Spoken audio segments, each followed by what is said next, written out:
네, 안녕하십니까. 송쌤입니다. 네, 수능이 며칠 안 남았네요. 20여일 좀 넘게 남은 것 같은데요. 네, 좀 도움을 드리고 싶어서 어법 문제를 조금 쉽게 맞힐 수 있게끔 책을 만들어 봤는데요. 지난 6개년 동안의 그 수능이나 그 평가원 문제 등 17문제를 분석해서 가장 잘 많이 나오는 유형은 무엇인지, 또는 어떤 문제부터 풀어야 하는지, 그리고 어떻게 하면 빨리 공부하고 한 문제를 득점할 수 있는지에 대해서 설명하고자 책을 만들고, 그리고 혹시 또 이해하시기 힘들 것 같아서 강의를 찍고 있습니다. 좀 도움이 되셨으면 좋겠고요. 그리고 뭐 이 책은 앞으로 수능을 공부하는 고1, 고2 학생들한테도 도움이 될 수 있다고 생각이 되고요. 어법 문제를 풀 때 어떤 그 기본적인 루틴을 가지고 풀어야 되는지, 또 무엇을 중시해서 봐야 되는지를 꼼꼼하게 한번 설명하고자 했습니다. 감사합니다. 우리가 수능 어법 유형을 맞춰야 되는 이유는 무엇일까요? 네, 1등급에서는 2점, 3점이 매우 중요하기 때문에 꼭 맞춰야 될 유형이기도 하고요. 그리고 2등급에서도 어법 문제가 다른 문제보다, 즉 빈칸 유형이나 또 어려운 순서나 문장 삽입에 관련된 문제보다 훨씬 쉽고 빠르게 풀 수 있기 때문에 이것을 해결하고 넘어가는 것이 여러분에게 도움이 되기 때문에 꼭 맞춰주셨으면 좋겠습니다. 물론 3, 4등급도 충분히 가능한 과정이고요. 오늘 배우는 그런 수능 분석한 내용을 잘 확인하시면, 그러면 문제를 1분 안에 풀 수 있고 정확하게 풀 수 있을 것이라고 생각이 됩니다. 네, 수능 어법 세부 분석을 한번 해보겠습니다. 6개년이고요. 문제는 6구 수능, 즉 평가원에서 내는 어법 문제만을 대상으로 했고, 6개년 동안 총 17개의 문제를 대상으로 분석을 했습니다. 네, 하나당 선택지가 5개 있으니까 총 85개의 유형을 분석한 거라고 보시면 되겠고요. 여기 지금 보시면 네, 이렇게 동그라미 쳐져 있는 부분이 정답으로 나와 있는 부분입니다. 그러니까 노란색으로 표시된 부분이고요. 그리고 이제 각 문제가 어떻게 나왔는지를 다 분석해서 사실 아실 필요는 없고요. 이걸 보시면 되는데, 네, 분사 구문은 네, 15개나 출제가 되는데, 네, 정답으로 출제된 것은 한 번밖에 없다는 거죠. 그리고 네, 두 번째 봐야 될 거, 아주 중요하게 봐야 될 것은 이것입니다. 네, 병렬 부분은 6개 중에 2번, 즉 3분의 1이 정답으로 출제됐다는 거고요. 네, 아주 중요한 문장의 대원칙. 네, 문장의 대원칙은 문장에는 주어와 동사, 즉 본동사, 주절의 동사는 한 개, 주절의 주어도 한 개라는 게 문장의 대원칙인데요.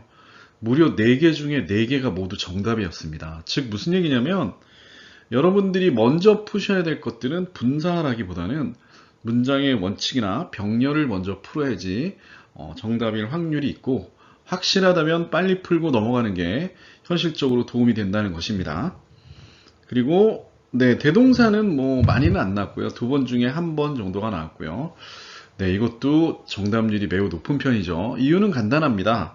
이렇게 정답률이 높은 그런 유형들은 정확하게 답이 있어요. 그러니까 근거가 확실하기 때문에 출제자들이 좋아합니다. 그래서 근거가 확실한 걸 먼저 푸셔야지 여러분이 정답을 맞히는데 유리할 것이라고 생각이 됩니다. 네, 관계사 부분에 그 what이 있네요. what은 5개 중에 2개가 출제됐어요. 그 얘기는 무슨 얘기냐?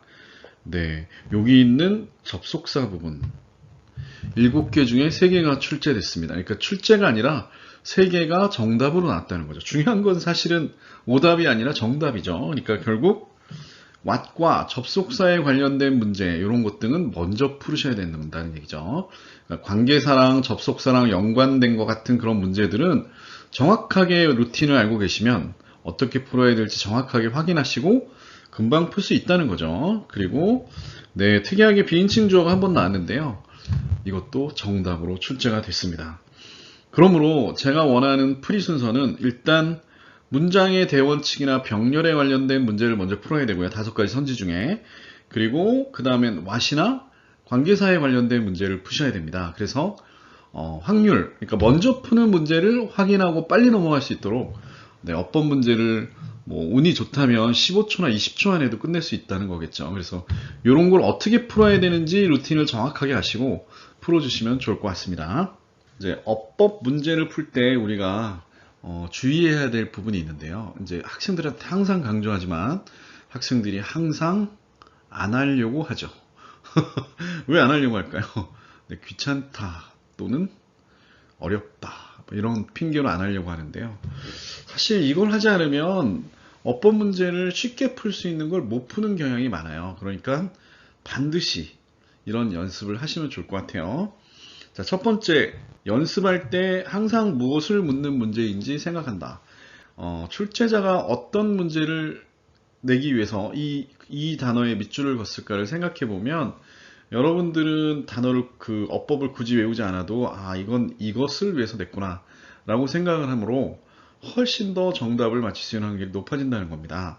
그래서 반드시 연습할 때 항상 무엇을 묻는 문제인지 생각해 주시면 좋겠습니다. 네. 자, 우선 한번 볼까요? 여기 보면은 22년 대수능에 나왔던 was의 줄이 쳐져 있습니다. 무엇을 물어볼까요? 네, 일단은 동사가 나왔으면 주어를 찾아야 되는데요. 주어를 찾으면 수가 나올 수 있겠고요. 그 다음에 특정 시제가 문제로 나올 수도 있습니다. 그리고 아까 얘기했듯이 문장의 대원칙에서 동사가 앞에 나왔으면 얘는 나오면 안 된다. 이런 내용으로 쓸 수가 있다는 거겠죠. 네, 두 번째 어법 루틴을 보겠습니다. 밑줄 친 단어가 있는 문장은 전체적으로 분석을 하셔야 되겠고요. 수능 어법에서 단순하게 옆에 있는 것 등을 확인해서 풀 수 있는 문제는 사실상 없습니다. 밑줄 친 단어가 있는 문장 전체를 분석하는 습관을 가지셔야 되는 겁니다. 왜 그러냐면 정답이 많이 나오는 것들은 거의 분석하는 것에 정답이 많이 나오기 때문에 그 분석을 하기 위해서는 전체 문장을 한 번에 보는 습관을 가지셔야지 답을 쉽게 맞힐 수 있습니다. 네, 위치를 한번 확인해 보면 이게 전체 문장이겠죠. 포부터 수식, to occur 수식, there은 수식. 네, 동사가 나왔네요. must be. 장소 부사가 앞에 나왔으니까 도치된 주어가 여기 있습니다. 결국 주어가 선행사인 셈이고요. 그리고 이 뒤에 있는 걸 한번 보겠습니다. 여기 다시 주어가 있네요. 관계사절에. who가 꾸미고 있습니다. 그리고 다시 뒤에 동사가 나오는데요. 관계사절의 동사겠죠. 그래서 주어 동사 나와 있습니다. 그럼 이 뒷문장이 이제 앞에 선행사가 있고 뒷문장이 완벽한지를 확인해 보면 여기 보면은 bear가 있으니까 보호까지 있네요. 결국 이 뒷문장은 완벽한 겁니다. 그래서 위치가 될 수 없는 것이고요. 네, 그래서 that을 써야 합니다. 네, 어법 문제 세 번째. 제일 먼저 하고 싶었는데 네, 분석을 꼭 하셔야 됩니다. 왜 분석을 해야 되느냐?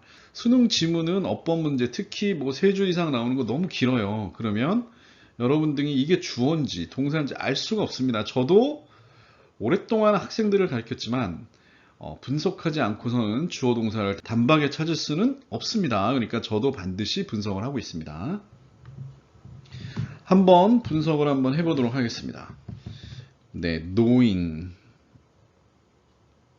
그 다음에 and not telling. 네, 주어겠네요. does not give. 네, 동사입니다. 그리고 him 목적어. that 이하가 꾸며주는 말인지 확인해 봐야 되겠죠. 그러면 feeling of superiority. 다시 주어가 나왔고요. 관계사절 안에. 그 다음에 that이 이제 꾸며주는 말로 so to say. 네, 삽입구가 나왔고요. 그래서 that 다음에 어디까지가 또 관계사절로 꾸며주는 걸까요? 네, 여기까지 꾸며주는 거고요. 그 다음에 동사가 나와야 되네요. 네, 딱 걸렸죠. 이런 걸 뭐라고 얘기하죠? 네, 문장의 원칙입니다. 앞서 말했듯이 문장의 원칙은 주로 3점짜리로 출제가 되고요. 그리고 정답일 경우가 너무 많습니다. 그러니까 분석을 안 하면 이 3점짜리를 놓치는 거예요. 근데 분석만 하면 여기 동사의 자리구나 라고 생각해서 바로 풀 수 있는 거죠. 네, 어법 문제에서 반드시 지켜야 할 루틴 네 번째입니다. 네, 비슷한 말이네요. 수식되는 부분을 한번 제거해 보도록 하겠습니다. 부사절이죠. as far as communication. 네, 이 안에 부사절은 모두 그냥 삭제를 해버릴게요. 그 다음에 such commonalities. 예, 이게 주어고요. of interest는 네, 당연히 수식이고요. 네, 주어겠죠. 네, 그리고 such commonality 주어. 그 다음에 수식. 그리고 동사네요. 네, 그러면 앞에 있는 주어가 뭔지를 확인해 보니까요. search commonality네요. 여기까지만 봐도 되겠는데요. 그죠? 그래서 is에 줄이 쳐져 있다는 얘기는 네, 수를 물어보거나 시제를 물어보는데요. 시제가 과거형이 있나요? 네, 봤을 때 과거형이 안 보입니다. 그래서 네, 이 뒷부분은 이제 부연 부분이라서 모두 다 수식이라고 생각하셔도 됩니다. 그래서 네, 간단하게 봤는데요. 확인이 됐죠. 네, 준동사 편을 한번 확인해 보도록 하겠습니다. 네, 준동사라는 뭘까요? 네, 동사의 변신이라고 써놨는데요. 네, 이렇게 주어 동사 한 문장이 있습니다. 네, 그리고 또 다른 주어 동사가 있는데 우리가 이거 두 개를 합칠 때 동사를 두 번 쓸 수가 없겠죠. 또는 주어를 두 번 쓸 수 없으니까 합칠 때 동사를 바꿀 수 있는 게 준동사라고 생각하시면 될 것 같아요. 한번 보겠습니다. 주어는 네, 본주어, 앞문장의 주어와 같으면 생략이 가능하고요. 그 다음에 네, 본주어와 다르면 의미상 주어를 써야 되고요. 부정사는 포 플러스 명사, 즉 목적격을 써야 되고요. 오브 플러스 명사는 네, 앞에 성질 형용사가 있을 때 쓰는 의미상 주어입니다. 그리고 동명사는 소유격으로 쓰는 게 원칙이나 이제는 목적격으로 주로 쓰이고 있다는 사실도 아셔야 되겠고요. 그래서 사실은 소유격, 목적격이 둘 다 나오기 때문에 이걸로 출제하기는 좀 어려울 것 같아요. 네, 해석상 이해를 하시면 좋을 것 같아요. 자, 그러면 이제 진짜 중요한 게 동사입니다. 동사는 준동사가 되죠. 네, 동사를 또 쓸 수 없으니까요. 그래서 부정사, 부정사는 정할 수 없다는 뜻이고요. 그래서 명사, 형용사, 부사 역할을 문장에서 하게 됩니다. 그리고 동명사는 뭐 명사가 아예 써져 있으니까요. 동사가 명사가 된 것이구나. 그래서 명사의 역할을 하는 거고요. 분사는 주로 형용사 역할을 합니다. 근데 분사 구문에 분사는 이제 부사적으로 쓰였다라고 보시면 될 것 같아요.